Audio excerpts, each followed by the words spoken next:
Wait, are you going to sleep there? While my brother and his wife were on a trip, I stayed at my brother's house with my niece. While happily talking about tomorrow's plans, my niece reached for the sliding door of the closet to go to bed. Despite my surprise, my niece slipped into the closet without hesitation. When I hurriedly grabbed her arm, she looked up at me curiously. I, Jewel, a 24-year-old housewife, have an older brother who is 5 years older than me. Having already lost our parents, we've always been close siblings and helping each other in our lives. That hadn't changed since we got married, and it was still a family affair. My husband's parents and I were close, but my parents-in-law lived far away. It was as far away as flying a plane, so it was not easy to rely on it. My brother and his wife got shogun marriage, but my sister-in-law collided with her parents, and since then, the gap had not been bridged and she was completely insulated. For both parties, who had nowhere to turn to in their neighborhood, the current relationship was one that had no hesitation in holding on. In addition, a girl was born to my brother and his wife, and 4 years later, a girl was born in our family, and the relationship became closer. The daughters who lived in the same city grew up together like real sisters. As the years passed, my niece Briella was about to turn 10 years old, and I heard from my brother that they were planning a trip to celebrate their 10th wedding anniversary. If the Jewels are convenient, can you take care of Briella in the meantime? We are planning to stay nearby for 2 days and 1 night, but I thought it would be a good idea for the two of us to be together for the first time in a long time. My brother smiled a little happily, and I agreed with quick answer that it was an easy task. Then, after a brief discussion about the date, when I asked what time I should pick up Briella, my brother shook his head as if I didn't understand. Apparently, if Briella stayed at my house, my brother's house was unattended, and he was worried about crime prevention, so he wanted me to come and stay. I laughed that he was prone to worrying, but I was defeated by my brother, who insisted that it was better to be cautious, and decided to leave my daughter, who would still not be able to stay in another house, to my husband and go to stay at my brother's house, leaving them. After that, usual days passed, and on the day of the anniversary trip, I went to stay at my brother's house as planned. In order to reassure Briella, who looked a little anxious when she saw her parents' backs, we held hands and saw off my brother and his wife. From now on, the two of us would start to stay home. At first, I thought that I would bring my daughter and have my husband pick me up only when she went to bed, but when I told her, Briella said that she should never invite my daughter to this house, and I gave up because she showed an unusually stubborn refusal. Of course, I'd visited with my family before, so she couldn't tell me, but I guess there was a reason why she didn't want her to come that day.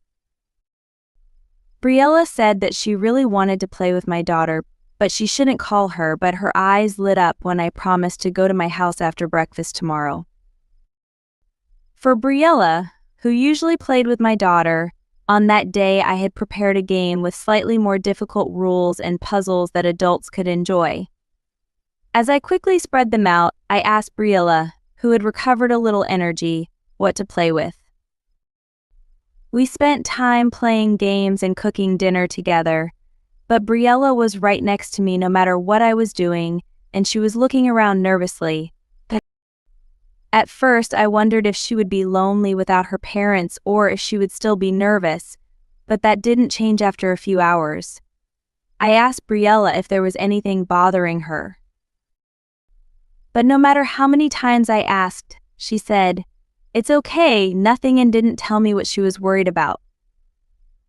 Briella's behavior was as if she was wary of something invisible.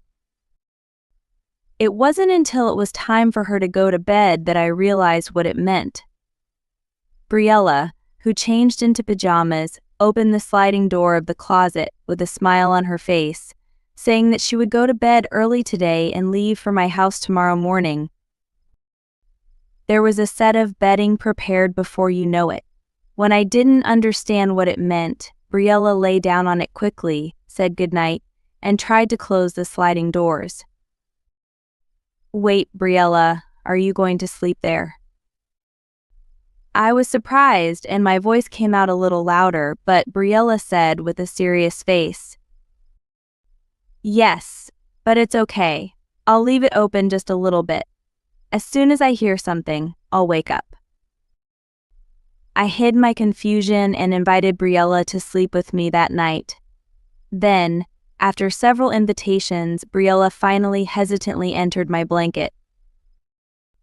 Briella asked if she could sleep in the same blanket because she wanted to keep the bedding in the closet as a hiding place, and I answered that it would be okay, but it only deepened the mystery. I asked why she needed a place to hide as bright as I could. After being reminded not to laugh, she quietly replied, "The devil is coming." This alone would have made me laugh because she was still in elementary school, but the story that followed was enough for me to believe in the existence of the devil. Briella's shoulders shook and she clung to my arm. They say the devil is so scary and clever, and that's why the devil only comes on days when my dad isn't around. When the devil comes, I must never get out of the closet until my mom gets rid of the devil. My mom is always crying while she gets rid of the devil.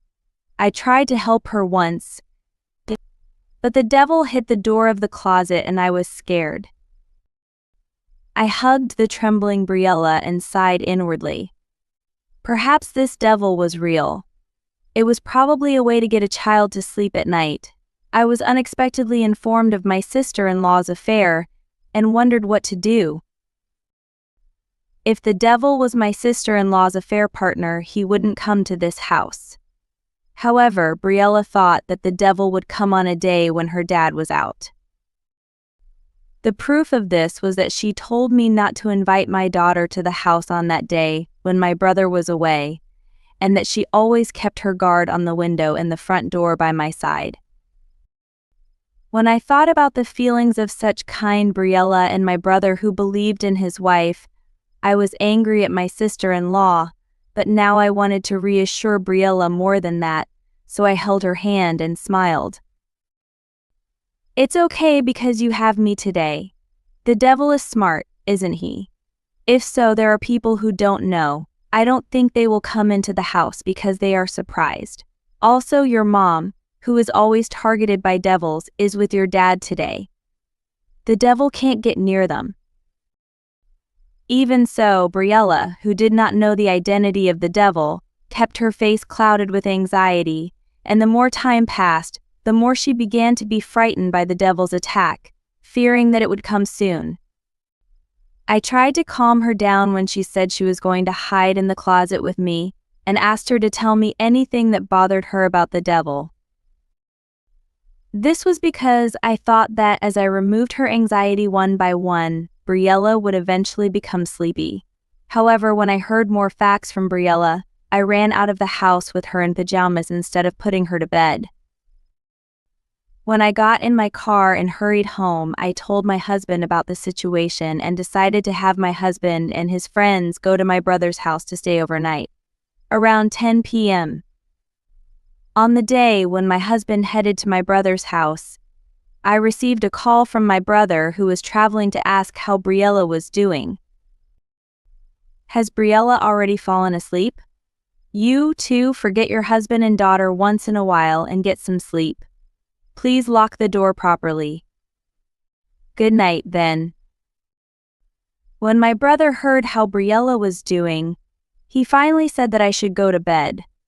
With locked the door. He insisted not to leave the house, and I did my best to keep my voice from trembling. After hanging up the phone, I looked at Briella sleeping peacefully with my daughter and vowed to exorcise the devil.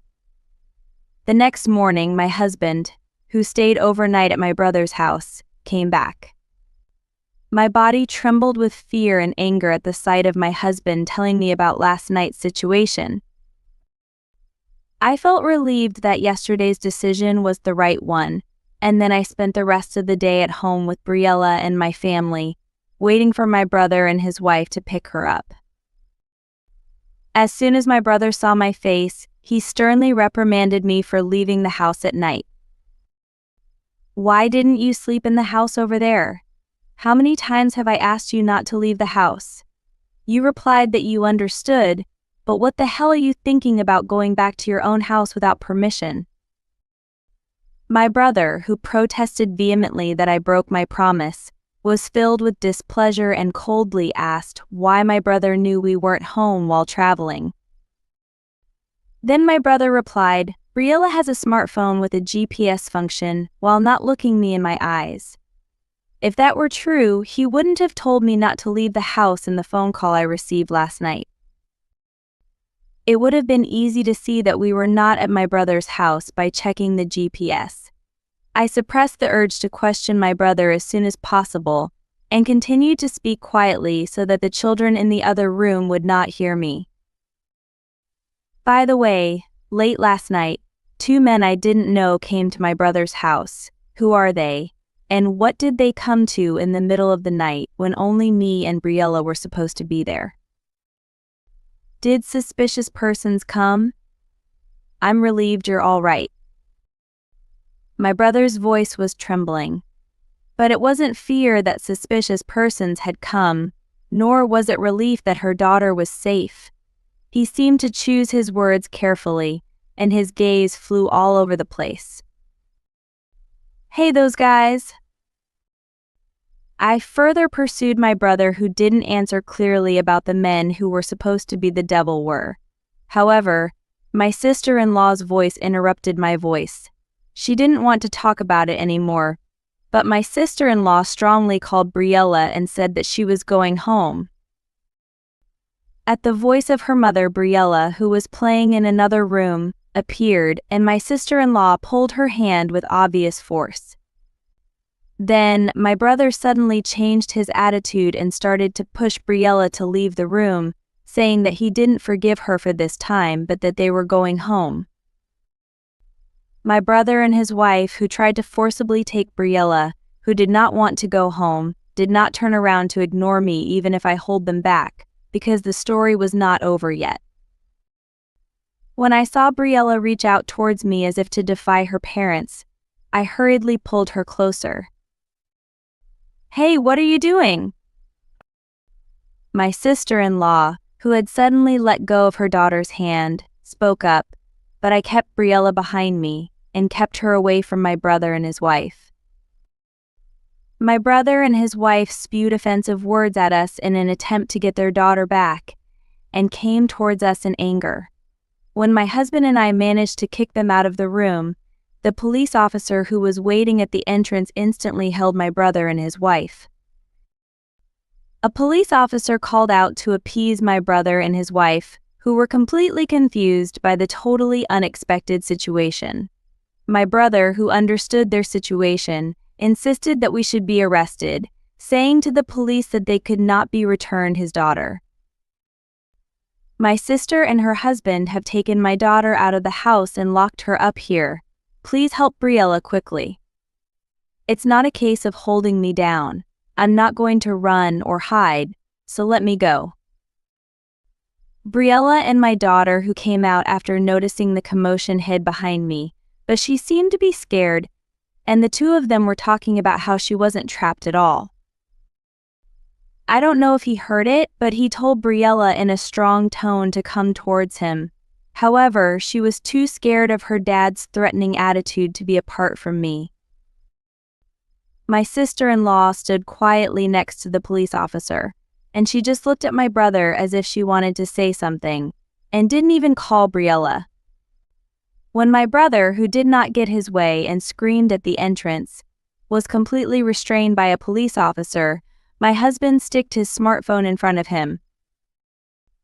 Noticing this, I told Briella and my daughter to wait in the room again, and closed the door so that they couldn't hear the audio. My husband, who confirmed it, began to play the video taken at his brother's house last night without saying a word, and the faces of my brother and his wife immediately turned pale when they saw it. At the beginning of the video, the key to the house was slowly turning, and two men who seemed to have used the key enter the room quietly. The men, who were in a good mood from the appearance, greeted them while giving their brother's name, wondering if there were a previous customer. "Hey, how much did you pay?" He told me that I can get 30% discounts because the woman would be his sister. With a smirk on his face, he looked at my husband's. When my husband's friend avoided clarification and gave a false reply, he proudly told that they were on good terms with my brother and his wife, and that he was able to get a discount from there, even the specific amount. He continued, "We're lucky to be able to play with a child today, and the man's profile was so ugly that it was rude to call him a devil." I couldn't see the screen, but just listening to the audio gave me goosebumps. After that, my husband's friend asked if he often came to this house, or if he always came with two people. Then they seemed to realize that something was wrong, and they asked where me and Briella were. And when he saw my husband with an angry expression on his face, he finally realized the situation. Knowing that it was not their friends who were here, the men fled in a panic. Until the end, they either didn't notice my husband's recording, or they didn't tell him on purpose. My brother, who was supposed to be close to them, seemed to be the first to know about the existence of the video and was trembling. The pale brother was desperate and said that he didn't know anything and that he had been trapped. Until I saw this video, I thought that my brother had nothing to do with it, and that it was all planned by my sister-in-law. However, there was a testimony in the video that my brother offered me and Briella. No one was convinced, and my brother was taken away by a police officer. My sister-in-law was also suspicious that she had nothing to do with it, but the police officer who had heard Briella's testimony in advance asked her to accompany him because he had something he wanted to ask, and the couple were to be taken care of them. Later, during a police interrogation, my brother and sister-in-law were forced to confess everything and were arrested as they were. My sister-in-law seemed to have lured men to her home on the day of the night shift and received money. Knowing that there was a demand of children for a specific group, my sister-in-law used Briella with great care so as not to get caught by the law. In order to help her mother, who was being bullied by the devil, Briella, who knew nothing, was photographed posing as she was told. It was just a picture of a child that didn't have any sexual associations. It seemed that my sister-in-law took such a simple photo with a disposable camera, developed it, and showed it to her customers, as if it were an auction. Moreover, she only rented out the photographs and never sold them. I despised it from the bottom of my heart, but it should have ended up being a story that had nothing to do with two of us. When my brother noticed his wife's business, he began to gather men who would become customers, rather than taunting his wife or protecting his daughter. More employees meant more sales. With a simple idea, my brother decided to involve me in the business. However, there was no way that even if he talked to me normally, I would say okay. So my brother came up with the idea of forcing me to work and continuously threatening me by taking pictures of the scene. My brothers took their time to deliberately choose a day when there were no neighbors and locking me and Briella in the home. After that, they exchanged the keys to their home for a large sum of money and went on a sleepover trip to prove that they had nothing to do with it. What was a miscalculation for my brothers was that Briella, who had been absolutely obedient to my sister-in-law's remarks, would have told me about the devil in order to protect me. Briella didn't know much about the story that was going on in the house, but she knew that the devil was coming after them. And when she told me that, the hellish environment of my brother's house came to light. That night, when I knew about Briella's situation, I asked my husband to take a picture of the devil. They were so dismissive of information that when I called the police, they acted immediately. At the same time, we also reported to the juvenile detention center to ensure that Briella was protected. By telling the police officers that my brother and his wife were coming to our house and having them take custody, we were finally able to protect Briella from them. My brother and his wife, who were arrested on charges such as violating the Child Welfare Act, the Prostitution Prevention Act, and a lot of charges, did not escape prison sentences even though they were first-time offenders. In particular, photographs of child taken over several years were considered to be highly malicious. Once an image was leaked to the internet, it could not be erased for the rest of its life. I was terrified when the police told me so, but fortunately the leak was prevented by the fact that my sister-in-law did not convert Briella's photos into data and kept them strictly without selling them. I don't know how my brother, who was kind and dependable to me, turned into a person who could do such terrible things. I'm horrified that we had been helping each other normally before, but I didn't notice how distorted it was. In any case, I want him to face up to what he has done. The devils, who were also interviewed by the police after the arrest of my brothers, pretended that they were not guilty because it was an attempt, but it seemed that they were also arrested for multiple crimes because a photo of someone's child was found in their home, and it seemed that some of the other crimes that my brother and his wife talked about in the interrogation were involved. After defeating the devils and their friends lurking around us, we asked the juvenile detention center what would happen to Briella. Both parents were arrested, so there was no one to take care of her. In the first place, the two of them were disqualified as guardians, so Briella was given protection from them. That was fine, but my brother and I don't have parents, and my sister-in-law's parents were insulated. From then, I heard they contacted my sister-in-law's parents' house, and if there was no one to accept her, she would go to a nursing home. After much consultation with my husband, I decided to adopt Briella. I didn't want to part with Briella, who was also a benefactor to me and whom I love like a real daughter. Fortunately, my husband approved, and we decided to take this opportunity to move to the region where my parents-in-law live. My daughter was excited to see my parents-in-law who she likes, and she was overjoyed that her dream had come true when her favorite Briella came to her where she had always said she wanted a sister. And Briella, who has finally been freed from my brother and his wife, has already begun to get used to her new environment as an elder sister, and has begun to live a happy and peaceful life.